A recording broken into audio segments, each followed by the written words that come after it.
नमस्कार, मैं हूं अभिनव द्विवेदी, निवर्तमान कला संकाय प्रतिनिधि छात्र संघ इलाहाबाद विश्वविद्यालय। आप सबका एक बार फिर से बहुत बहुत हृदय से स्वागत है, अभिनंदन है। इलाहाबाद विश्वविद्यालय के छात्र छात्राएं बहुत ही उत्सुक हैं कि कुछ नई नई सूचनाएं उनके बीच में आती रहती हैं और कल भी एक ऐसी सूचना वायरल हुई जिसके बाद ये वीडियो बनाना बहुत आवश्यक था आप लोगों के लिए। विषय आप लोग जानते ही हैं, सबसे ज्वलंत मुद्दा आज के समय में चल रहा है मासिक परीक्षा का। मंथली टेस्ट का विषय इतना ज़्यादा वायरल हो चुका है, इतने ज़्यादा छात्र उसके लिए परेशान हैं कि परेशान होने की आपको आवश्यकता ही नहीं, उसके बाद भी आप इतनी तरीके से चिंतित हैं। और चिंतित क्यों हैं?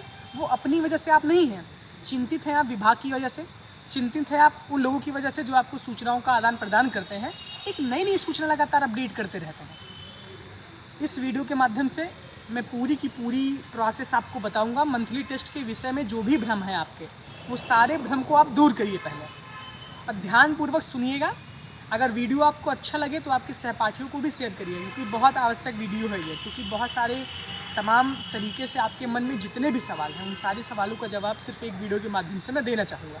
क्योंकि बार बार इसी मुद्दे पे बार बार आना भी मुझे ठीक नहीं लगता एक तरह से, क्योंकि वही बातें फिर से होती हैं। लेकिन एक तरीके से क्लियर जो बात है वो यह है कि मंथली टेस्ट के विषय में जो सूचना अभी वायरल हुई कि मंथली टेस्ट 5 की जगह 3 होंगे, तो मैं एकदम साफ और स्पष्ट आपको कर देना चाहता हूं कि बिना किसी ऑफिशियल न्यूज़ के, ऑफिशियल न्यूज़ वह होती है जिस पे नीचे रजिस्ट्रार का, जिस पे नीचे कंट्रोलर ऑफ एग्जामिनेशन का, जिस पे इलाहाबाद यूनिवर्सिटी के लेटर पैड पे वो सूचना निकलती है। तो बिना किसी ऑफिशियल न्यूज़ के आप किसी भी सूचना को एकदम प्रामाणिक न मानिए।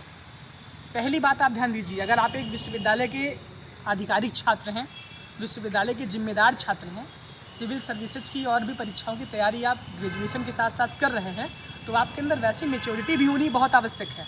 अब बचपना नहीं है आपका, बचकानी हरकत आपको करने के लिए कोई नहीं कहता, और आप लोग भी उससे बचिए। पहली बात यह है कि जो भी सूचनाएं ऑफिशियल होती हैं आप उसी पे फोकस करिए। मैंने पहले भी आपको बताया था कि मंथली टेस्ट के विषय में एक ही सूचना परीक्षा नियंत्रक ऑफिस से निकली है। मैं आज स्वयं विश्वविद्यालय के अधिकारियों से मिला, जो है कोई ऐसी सूचना नहीं आई है कि विश्वविद्यालय में 5 टेस्ट की जगह 3 टेस्ट होंगे। पहली बात आप ये डाउट अपने मन से निकाल दीजिए। पहली बात, 5 टेस्ट की जगह 3 टेस्ट होंगे, ऐसी कोई सूचना नहीं आई है। आप ध्यानपूर्वक सुनिएगा। अब आपको क्या करना है, मैंने पहले ही बताया था कि अगर आप विश्वविद्यालय में पढ़ाई कर रहे हैं तो सबसे अच्छा तरीका है किसी भी सूचना को पाने का कि आप अपने विभाग के अध्यापकों के संपर्क में रहिए। मैंने पहले भी इसके पहले की वीडियो मैंने बताया था, आप उसको पूरा देख लीजिए कि मासिक परीक्षा के पूर्व की प्रक्रिया क्या है। पूर्व की प्रक्रिया का मतलब ये है कि मासिक परीक्षा तो आपको देनी ही है, और देने का मतलब ये है कि आप उसके लिए पहले से वेल प्रिपेयर्ड रहिए। ये आप भरोसे में न रहिए कि हमको 3 ही पेपर देना, हमको 5 पेपर देना है। पहली बात तो ये है कि आप सभी अपने विभाग के सेक्शन में आप इनरोल्ड हो जाइए। अभी कुछ विभागों में सूचना निकाली गई थी कि उनका एग्जामिनेशन सितंबर के दूसरे हफ्ते में होगा, कुछ निकाले थे कि 25 के बाद होगा। तो मैं बता रहा हूं कि परीक्षा नियंत्रक ऑफिस से जो भी सूचना ऑनलाइन पेपर के माध्यम से आई है, ऑनलाइन पेपर पे आई है, उन्होंने सिर्फ यही कहा है, और सारी की सारी जिम्मेदारी विभाग के विभागाध्यक्ष को और उनके अध्यापकों को दी गई है। जैसे किसी का चाहे बीएससी हो, चाहे बीकॉम हो, चाहे बीए है, चाहे जिस भी कोर्स के विद्यार्थी हो, चाहे वो महाविद्यालय के हो, चाहे वो विश्वविद्यालय के हो, सबसे यही स्पष्ट तौर पे करना है कि जब तक कोई ऑफिस से सूचना नहीं निकल आती तब तक आप लोग किसी सूचना को ऑथेंटिक ना मानिए। पहली बात तो है, विभाग के आप सेक्शन में एनरोल्ड रहिए। विभाग के जो टीचर जिस सेक्शन में आप अध्ययनरत हैं वो ही आपकी परीक्षाओं का आयोजन करवाएंगे, वो चाहे जिस मोड में हो। परीक्षाओं का तीसरी बात, परीक्षाओं का मोड क्या होगा, ऑफलाइन मोड में होगा कि ऑनलाइन मोड पर। पहली बात आप ये जान लीजिए, विश्वविद्यालय अभी खुलेगा नहीं। खुलने का मतलब ये नहीं है, अभी शूटिंग चल रही थी, 5 तारीख तक शूटिंग चलेगी, उसके बाद फिर दीक्षांत समारोह है 23 तारीख को, 23 सितंबर को दीक्षांत समारोह है। तो विश्वविद्यालय उसके पहले तो ये खोलेंगे नहीं, और उम्मीद ये है कोरोना की तीसरी लहर भी आ रही है, तो और भी चांसेस बहुत कम हैं। परीक्षाएँ आपकी जो भी होंगी वो सारी की सारी परीक्षाएँ आपकी ऑनलाइन मोड पर होंगी, आप ये एकदम स्पष्ट जान लीजिए।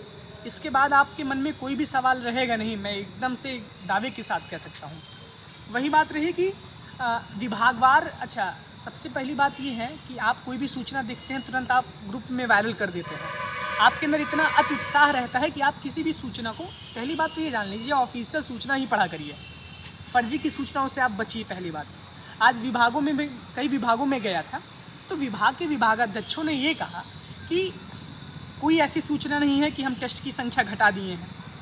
दूसरी बात, विभाग के जो टीचर हैं आपके, अगर जिस सेक्शन में पढ़ा रहे हैं, तो अगर उन पे छोड़ दिया जाएगा कि वो किस तरीके से टेस्ट लेंगे, तो आपकी टेस्ट की प्रक्रिया वही जानते हैं। तीसरी बात, अगर आप अपने सेक्शन में नहीं इनरोल्ड हुए हैं तो आप पहले उसमें इनरोल्ड हो जाइए, ये काम करिए। चौथी बात, जो भी आपके विभाग के टीचर कहें, आप सिर्फ उसी सूचना को प्रमाणिक मानिए। पेपर कितने नंबर का होगा, पेपर कितने होंगे, डेट कब होगी, हम कैसे गेस कर सकते हैं? आपके लिए मैं वही सूचना को पहुंचाता हूं जो मुझे बहुत ही ठोस तरीके से पता रहती है। मुझे ब्रांडिंग नहीं करनी है, मुझे आप तक एक सही इन्फॉर्मेशन देनी है जितना मुझे पता रहता है। आप उससे भी कम से कम आप अपने आप में तो संतुष्ट रहिए, अपने दृढ़ निश्चय तो रहिए, आप मजबूत तो रहिए एक तरह से। मासिक परीक्षा पे जो भी सारी की सारी जो अफवाहें हैं, सब चीज़ों से आप दूर रहिए। आपका क्या दायित्व है? संविधान आप पढ़ते हैं ना, संविधान में मूल अधिकार दिए गए हैं और वहीं दूसरी तरफ मूल कर्तव्य भी दिए गए हैं। 42वीं संविधान संशोधन में इंदिरा गांधी की सरकार ने मूल कर्तव्य को जोड़ा था। तो हम अधिकार तो बहुत चाहते हैं, लेकिन अपने कर्तव्य को हम भूल जाते हैं। हम चाहते हैं कि हम तक सारी इन्फॉर्मेशन पहुंचे अच्छी तरीके से, लेकिन हमारा क्या दायित्व है, आपका क्या कर्तव्य है? अगर हम यहाँ से आपको बता रहे हैं या कोई भी आपको कोई भी सूचना दे रहा है, तो आपका ये कर्तव्य बनता है कम से कम उसको ऑफिशियल तो देखिए। ऑफिशियल डेस्क से अगर सूचना नहीं आई है तो कोई मतलब उस सूचना का है ही नहीं। अभी कुछ दिन पहले विश्वविद्यालय खुलने की एक सूचना कोई डाल दिया था, वो किसी राज्य विश्वविद्यालय का था, और बच्चे भी उस तरीके से मैसेज करके बोल रहे हैं भैया अपने यूनिवर्सिटी का है। अरे आप भी तो कुछ जानिए, आप भी तो कुछ समझदार बनिए। तमाम तरीके से तमाम फ़ोन्स आ रहे हैं। तो पहली बात आप ये जान लीजिए सीधे और साफ तौर पे, मासिक परीक्षा पे भी कोई भी ऑफिशियल न्यूज़ नहीं आई है। परीक्षा 5 ही होना है, और कब हो कब नहीं हो, 5 भी करा सकते हैं, 3 भी करा सकते हैं, लेकिन अभी इतना आश्वस्त न रहिए आप लोग कि परीक्षा 3 ही होगी। आप अपनी पढ़ाई को करते रहिए। कर्मण्येवाधिकारस्य मा फले सुखदाचन माँ कर्म फल हेतु भूर्मा माते संगुस्त कर्मणि। गीता का श्लोक है, कर्म करते रहिए, फल की इच्छा न करिए। आपका कर्म ये है कि आप पढ़ाई करते रहिए, आप अपने सेक्शन की क्लासेज करते रहिए। मासिक यार यूपीएससी की तैयारी करने आए हो, एक छोटी सी परीक्षा के लिए आप लोग इतना जो है भटक रहे हैं, इतना उछल कूद मचा रहे हैं। कैसे आप बड़ी परीक्षाओं को देंगे ये बताइए?